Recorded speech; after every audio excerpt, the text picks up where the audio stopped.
अब या तो पाकिस्तान बचेगा या फिर पाकिस्तान की आवाम। सुनने में अजीब लग रहा है लेकिन है बिल्कुल सच। पाकिस्तानी रिजर्व बैंक के गवर्नर ने मुल्क की हालत खुद दुनिया के सामने रख दी है, जिसका लब्बो-लुआब यह है कि पाकिस्तान किसी भी हालत में ना तो अपने कर्ज चुका सकता है ना ही खर्च चला सकता है। अब बागडोर आईएमएफ के हाथ में है, लेकिन आईएमएफ जिन शर्तों पर कर्ज देगा वो पाकिस्तानियों को जीते जी मार देगी।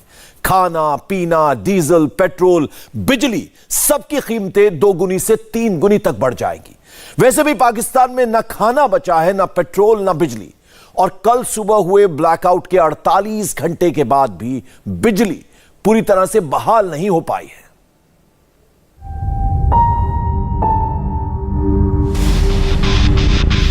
अंधेरे में लाहौर, अंधेरे में कराची,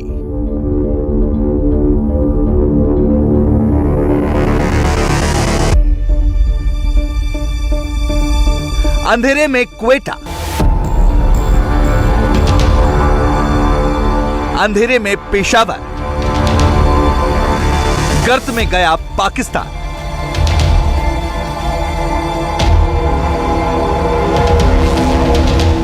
अभी तक टोटली बिजली जो है वो बहाल नहीं हुई। इनफैक्ट जहां जहां आई वहां दोबारा चली भी गई। शुक्र है कि हम प्रोग्राम कर रहे हैं, क्योंकि तकरीबन 12 घंटे के बाद लाइट जो है वो रिस्टोर होना शुरू हुई है। आज आप लोग देख सकते हैं कि मेरे पीछे सारी लाइट नहीं है और रोशनी बिल्कुल भी नहीं है। ये डिफॉल्ट की या तो एक्सरसाइज की जा रही है, क्योंकि श्रीलंका के अंदर भी यही था। जब डिफॉल्ट हुआ था तो वो 18-18 घंटे लोड शेडिंग होती थी वहां पे। पहले कौन से वहाँ पे कारोबार सही है, पहले भी भूखे मर रहे हैं, कहाँ से कहाँ बात चली गई है। मुल्क जिस तकलीफ से गुजर रहा है ये बेहुरमती और बेइज्जती है, इसके अलावा इसका और कुछ मुझे नजर नहीं आता।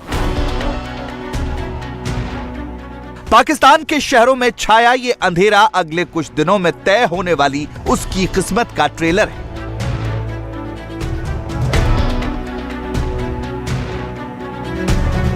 पाकिस्तान में रोटी नहीं है, पाकिस्तान में बिजली नहीं है, पाकिस्तान में डीजल पेट्रोल नहीं है और अरबों डॉलर का कर्ज चुकाने के पैसे नहीं है। स्टेट बैंक ऑफ पाकिस्तान यानी पाकिस्तान का रिजर्व बैंक, इसके गवर्नर जमील अहमद ने पाकिस्तान की ये खौफनाक सच्चाई पूरे मुल्क के सामने खोलकर रख दी। आप भी सुनिए। एक्चुअल पोजीशन जो है वो आपके सामने रख दी जाए ताकि आप एक प्रॉपर एनालिसिस कर सकें। जब हमने स्टार्ट किया था ये ईयर, फिजिकल ईयर 2023, तो टोटल रिक्वायरमेंट्स 33 बिलियन की थी, जिसमें 10 बिलियन का करंट अकाउंट डेफिसिट था और 23 बिलियन का जो है वो हमारे प्रिंसिपल लोन रीपेबल थे, जिसमें से 9 बिलियन हमने रीपे किया है। बाकी के जो 5 महीने हैं उसमें तकरीबन 1 बिलियन से थोड़ा सा ऊपर, शायद 1.1 बिलियन के करीब हमें मजीद इंटरेस्ट पे करना है इन लोन्स के ऊपर। हमारे लोन्स की रीपेमेंट्स जो हैं, जो हमारे गैर मुल्की कर्जे हैं, उनकी लोन रीपेमेंट्स हमने अभी बाकी रहती हैं। तो इसकी जो हमने जो रीपेमेंट्स की हैं उसकी वजह से करंट अकाउंट डेफिसिट तो एक तो हमारा है ही, लेकिन उसके साथ साथ हमारे रीपेमेंट की वजह से रिजर्व्स के ऊपर जो है वो उसका काफ़ी इम्पैक्ट आया और हमारे रिजर्व्स जो है वो कुछ उसमें कमी आई है। महंगाई का मंजर है, उसको कमेटी ने बहुत गौर से रिव्यू किया है। जून 2023 तक पाकिस्तान का बही समझिए और गर्त में जाते उसके भविष्य को ऐसे देखिए। जून 2023 तक पाकिस्तान पर 23 अरब डॉलर की देनदारी थी, जिसमें से पाकिस्तान सिर्फ 9 अरब चुका पाया। 14 अरब का कर्ज अब भी अदा करना है। इसके अलावा 1.1 अरब डॉलर ब्याज के तौर पर देना है, जबकि रोजाना खर्च के लिए जून तक 10 अरब डॉलर की जरूरत है। यानी पाकिस्तान को अभी 25 अरब डॉलर की जरूरत है। मदद के नाम पर उसे सिर्फ यूएई से 1 अरब डॉलर मिले हैं। कहां तो पाकिस्तान उम्मीद पाले बैठा था कि मुस्लिम देश उसे बर्बाद होने से बचा लेंगे, लेकिन हुआ यह कि उसकी बत्ती भी गुल हो गई। आज का महाज बेइज्जती के नाम। बेइज्जती इसलिए क्योंकि ये जिस तकलीफ में इस वक्त ये मुल्क जिस तकलीफ से गुजर रहा है ये बेहुरमती और बेइज्जती है, इसके अलावा इसका और कुछ मुझे नजर नहीं आता।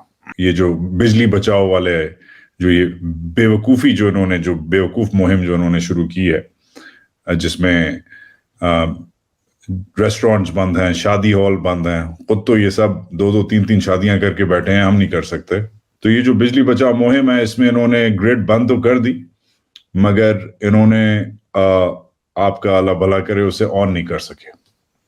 ये इनके हालात हैं। न्यूक्लियर बॉम्ब वाकई लगता है इन्होंने फाड़ा है, खाली इन्हें हमें आवाज आ रही है अब, क्योंकि हमारे ऊपर फाड़ा है, हम जल रहे हैं, हम मर रहे हैं।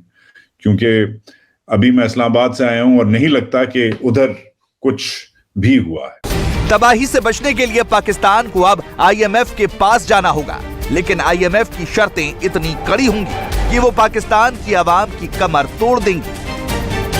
IMF से कर्ज लेने के लिए पाकिस्तान को करीब 350 अरब रुपए का नया टैक्स लगेगा। पेट्रोल डीजल पर सब्सिडी खत्म करनी होगी। नतीजतन पेट्रोल डीजल की कीमतें दोगुनी से ज्यादा हो जाएंगी। खाने पीने की चीजों की कीमतें भी अभी से दोगुनी हो जाएंगी। पाकिस्तान के घरों के बिजली बिल भी दोगुने हो जाएंगे। लेकिन पाकिस्तान के पास जब बिजली होगी तब।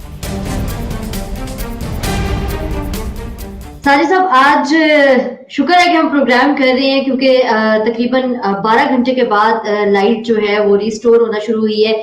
आज मुल्क में बिजली के ब्रेकडाउन की वजह से तकरीबन 80% हिस्सा तारीकी में डूबा रहा है और 12 घंटे के बाद इस बिजली की बहाली शुरू हुई है। और अभी भी काफी सारे इलाके ऐसे हैं जहां पे बिजली मुकम्मल तौर पर बहाल नहीं हो सकी। कुछ लोगों ने कहा कि शायद IMF के पैसे नहीं दिए तो वो मीटर काट के ले गए, इस तरह की चीजें भी चलती रही। लेकिन अफसोस की बात यह है कि एक कंट्री में इतने घंटे के लिए बिजली नहीं थी। लेकिन मेरा ख्याल में ये डिफॉल्ट की या तो एक्सरसाइज की जा रही है, क्योंकि श्रीलंका के अंदर भी यही था। जब डिफॉल्ट हुआ था तो वो 18-18 घंटे लोड शेडिंग होती थी वहां पे। तो शायद ये कौम को तैयार किया जा रहा है ज़हनी तौर पे, because we are moving towards it. हमारे जो ये कहते थे brother Islamic country like Saudis और UAE और दूसरे हमें बेल आउट करेंगे, ज्यादातर मुमालिक का जोर था कि जब तक आप IMF के प्रोग्राम के अंदर नहीं होंगे हम आपको पैसे नहीं देंगे। IMF का जो प्रोग्राम है वो बड़ा एक कड़वा किस्म का प्रोग्राम है। उसके लिए 380 अरब रुपए के टैक्सेस लगाने जरूरी हैं। अगर लगेंगे तो आपकी चीखें वाशिंगटन DC तक सुनी जाएंगी। लेकिन सुना है कि उसके बारे में तैयारी शुरू है। मौजूदा हाल यह है कि सोमवार सुबह हुए ब्लैकआउट के 48 घंटे बाद भी पाकिस्तान में बिजली नहीं आई। करोड़ों घरों में अभी अंधेरा छाया है। सड़कें और बाजार भी अंधेरे में हैं। कारोबार तो सोमवार सुबह से ही ठप पड़ा है। अभी तक टोटली बिजली जो है वो बहाल नहीं हुई। इनफैक्ट जहां जहां आई वहां दोबारा चली भी गई। बहुत से इलाकों से इत्तलात मिल रही है कि रात 8 बजे, 9 बजे, 10 बजे बिजली वापस आई और उसके बाद सुबह 4 बजे, 5 बजे, 6 बजे, मुख्तलिफ इलाकों में 7-8 बजे रात को आ गई थी। अब कुछ में तो सुबह ये 4 बहुत से, हाँ, मुताद्दिद इलाकों में, ज्यादातर इलाकों में सुबह से बिल्कुल फजर से पहले बिजली आई और अब फिर 3-4 घंटे के वक्फे के बाद बिजली चली गई है। अच्छा, ये सिर्फ बिजली नहीं गई, पूरा जिंदगी का निजाम दरहम बरहम हो जाता है और ये वो कैफियत होती है जिसको शायद अल्फाज में बयान नहीं किया जा सकता। आप इरिटेटेड होते हैं, बेचैनी का शिकार होते हैं, डिप्रेशन हो रहा होता है, एंग्जाइटी हो रही होती है, एक कशमकश गुमगू की सूरत हाल होती है कि हम क्या कर रहे हैं, हम किस तरफ जा रहे हैं जिंदगी में, कि क्या हो रहा है। बिकॉज आप लिटरली अपने शहर से बाकी शहरों में अपने दोस्तों से, अपने रिश्तेदारों से बात कर रहे होते हैं। एग्जैक्ट वही माहौल उनके यहाँ भी चल रहा होता है। कहने का मतलब है दिस इज नो जोक। अगर आप बाहर की मुल्कों की पब्लिकेशंस देखते ना, ट्विटर देखते, खबरें जो पाकिस्तान के हवाले से दी जा रही थी, those were sad and embarrassing कि पूरे का पूरा मुल्क जो है वो in blackout situation है, which is also very dangerous। इतनी बुरी हालत और दुनिया भर में पाकिस्तान में ब्लैकआउट की चर्चा होने के बावजूद पाकिस्तान सरकार अभी भी बेशर्मी से झूठ पर झूठ बोले जा रही है।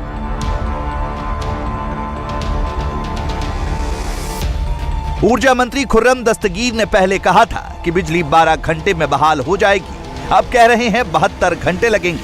पहले कहा था कि सर्दी में जानबूझकर पावर प्लांट बंद किए जाते हैं। अब कह रहे हैं कि शुरू करने में दिक्कत हो रही है। पहले कहा था कि बिजली की कोई कमी नहीं है। अब कह रहे हैं कि लोगों का बिल कम करने के लिए लोड शेडिंग हो रही है। पहले कहा था कि पावर प्लांट बंद करना रूटीन प्रक्रिया है। अब विदेशी साजिश का शक भी जताने लगे हैं। 2 दिन का मजीद एक पीरियड है जिसमें जो हमारे जौहरी प्लांट हैं कराची में और चश्मा में, उन्हें 48 से 72 घंटे चाहिए दोबारा शुरू होने के लिए। कोयले के प्लांट्स हैं, उन्हें भी तकरीबन 48 घंटे दरकार होते हैं। जो 48 घंटे हैं तो महदूद पैमाने पर लोड शेडिंग होगी। मैं वाज़े तौर पर उसकी तरदीद करना चाहता हूँ कि हमारे पास बिजली के कारखानों को चलाने के लिए वाफर ईंधन मौजूद था और है। हमें सार्फिन के बिजली के बिलों का भी ख्याल है, तो लिहाजा उसको कम से कम रखने के लिए, फ्यूल प्राइस एडजस्टमेंट को कम से कम रखने के लिए हम ये जो महंगे प्लांट हैं इनको कम से कम चलाते हैं। एक खदशा है जिसको हमने अभी रूल आउट करना है अपनी तफ्तीश के जरिए कि क्या कहीं हमारे सिस्टम में कोई बैरूनी मुदाखलत तो नहीं हुई इंटरनेट कंप्यूटर के जरिए, जो हैकिंग जिसको कहा जाता है। पाकिस्तान में बर्बादी की दस्तक पूरी दुनिया सुन रही है, लेकिन पाकिस्तान के ठेकेदार लंदन में बैठे मुस्कुरा रहे हैं। रोटी की मारामारी पहले ही थी, ब्लैकआउट की वजह से ये जद्दोजहद खूनी हो गई है। कराची में अंधेरे का फायदा उठाकर कुछ लोगों ने एक राशन दुकान लूटने की कोशिश की। दुकानदार के रोकने पर उसकी जान ही ले ली।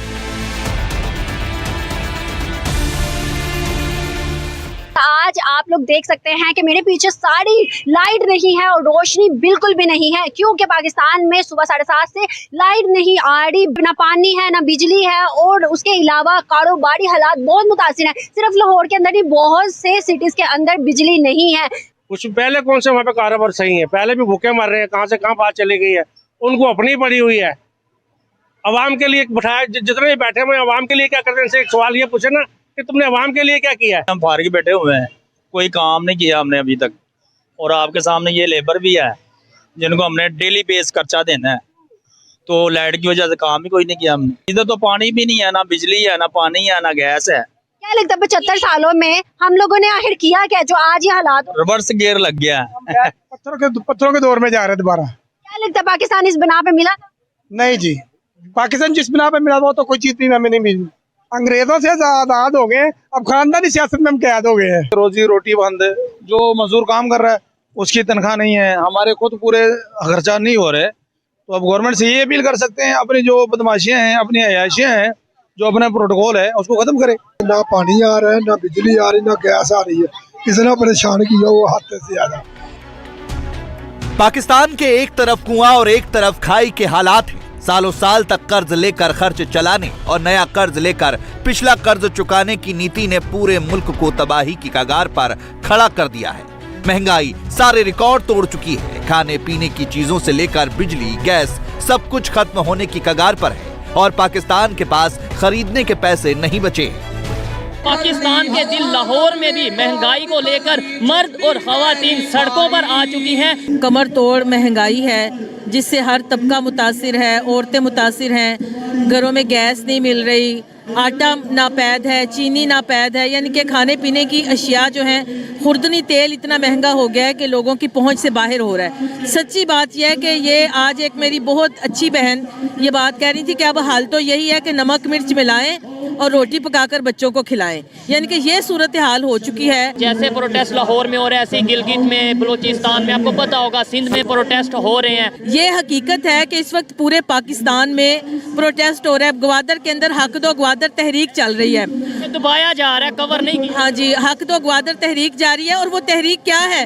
वो लोग अपने हकूक मांग रहे हैं। वहाँ के जो माहीगीर है उनका जरिया माश क्या? मछली पकड़ना, और उनकी मछलियों को जो वो पकड़ते थे वो बड़े बड़े ट्रालर आकर पकड़ रहे हैं। उनकी रोजी रोटी बल्कि समंदरी हयात को बर्बाद किया जा रहा है। और अवाम को बाशऊर होना पड़ेगा, वरना ये लोग अवाम का खून पी जाएंगे। मैं सच्ची बात कह रही हूँ, इनके एहसासे पाकिस्तान में नहीं है, मुल्क से बाहर है। इनके बच्चे पाकिस्तान में नहीं है, मुल्क से बाहर है। इनके इलाज बाहर होते हैं। यहाँ पर गरीब अवाम के लिए तो ये कुछ भी नहीं कर रहे हैं। पाकिस्तान की जनता जानती है कि उसके हुक्मरानों को ना तो उसकी बेबसी से मतलब है, ना उसकी जरूरतों से, क्योंकि शरीफ हो या भुट्टो, बाजवा हो या इमरान, सबके परिवार विदेशों में है और पाकिस्तान से लूटी गई करोड़ों की दौलत भी विदेशी बैंकों में। ऐसे में अवाम की फिक्र कोई क्यों करेगा? इंडिया टीवी हर वक्त हर जगह डाउनलोड करने के लिए सर्च करें India TV news Google play store या ऐप स्टोर पर।